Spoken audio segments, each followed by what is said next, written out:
जय श्री कृष्णा।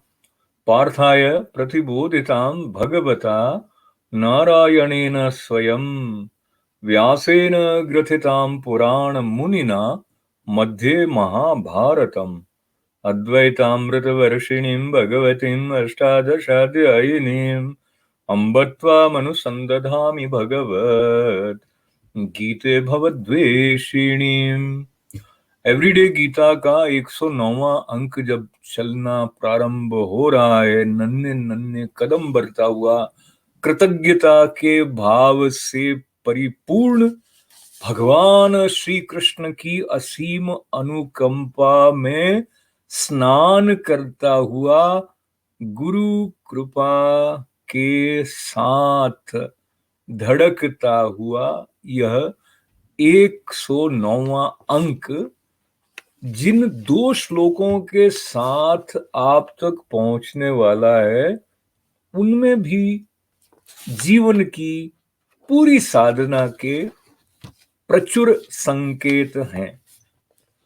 तो जैसे अंग्रेजी भाषा में कहते हैं, विदाउट फर्दर डिले, बिना अधिक समय गंवाए हम सीधे सीधे 10वें श्लोक में प्रवेश कर जाते हैं 5वें अध्याय के।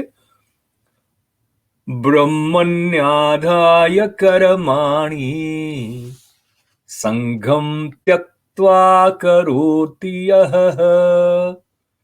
लिप्यतेन स पापेन पद्मपत्रमिवाम्भसा।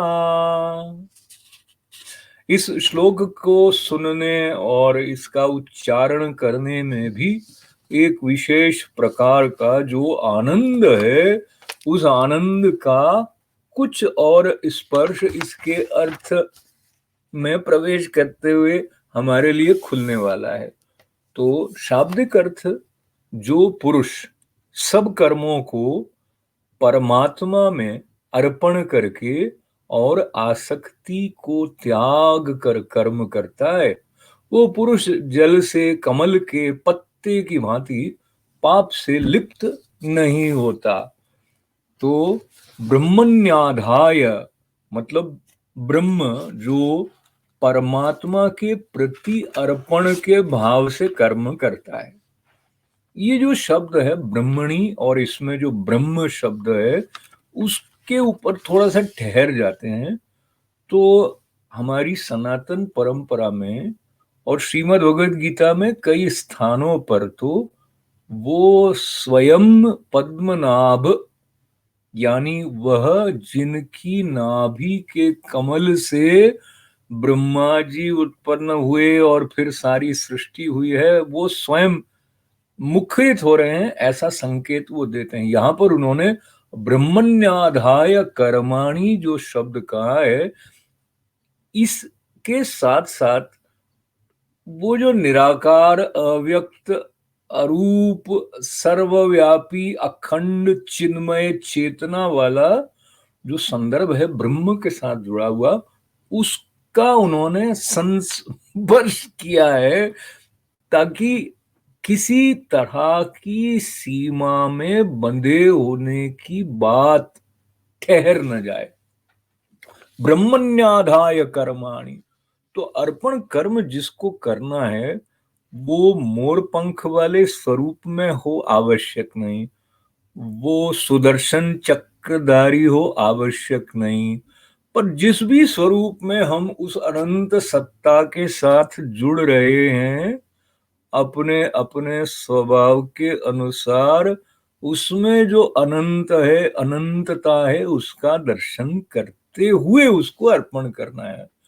इसका एक अर्थ ये हो गया कि जो हमारे शरीर की एक एक कोशिका, एक एक शिरा है, उस सब में अनुस्यूत जो है वो सर्वत्र व्याप्त है, उसको अर्पित करना है। ब्रह्मण्याधाय, अर्पित करना नहीं मतलब वो भाव है, यानी वो भाव है तो अर्पण किया गया। शब्द अपने साथ में एक स्थूल सा जो एक स्वरूप लेके चलते हैं, इसीलिए हम बार बार ये सुनते हैं कि शब्द और रूप से परे। तो हम अभी शब्द का आधार लेकर ही भगवत चरणों से जो प्रवाहित हुआ अमृत है उसका पान कर रहे हैं। तो शब्दों का जो एक पारदर्शी आलोक है उसको अपने भीतर लेते हुए ब्रह्मण्याधाय कर्माणि संगम त्यक्त्वा करोति यह। तो काम करते हुए कैसे करना है कि जो आसक्ति का भाव है ना कि मैंने किया इससे मुझे ये मिल जाए, उससे मुक्त होकर जो करता है, ब्रह्मण्याधाय कर्माणि संगम त्यक्त्वा करोति यह, यह वो कैसा पुरुष है? जैसे कि कमल का पत्ता है, वो कीचड़ में है, पानी में है, उसके ऊपर पानी ठहरता नहीं, उसके ऊपर कुछ भी कीचड़ ठहरता नहीं है। इसी तरह से जो ब्रह्म को अर्पित करके कर्म करने वाला है वो किसी तरह के पाप से नहीं बनता है, वो किसी भी पाप में लिप्त नहीं होता है। तो यहां कहा नहीं गया है, लेकिन वो किसी पुण्य से भी नहीं बंधता है। इस संबंध में संकेत ऋषि मुनियों ने और भगवान ने समय समय पर किए हैं, क्योंकि जो बुरा कर्म बांधता है तो अच्छे कर्म में भी अगर अहंकार का अंकुर रह जाएगा तो वो भी बांध देगा।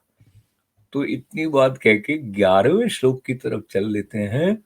कायेन मनसा बुद्ध्या केवलैरिन्द्रियैरपि योगिना कर्म कुर्वन्ति संगम त्यक्त्वात्मशुद्धये।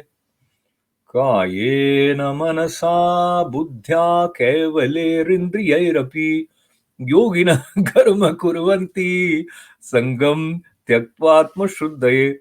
जो कर्म योगी है, तो ये बात किसकी कर रहे हैं भाई? कर्म योगी की बात कर रहे हैं।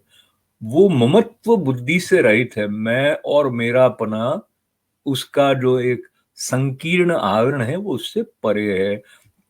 और वो क्या करता है कि वो ऐसे कर्म करता है कि हमने इस आज के संदर्भ का शीर्षक रखा वाई एक्ट सेल्फलेसली।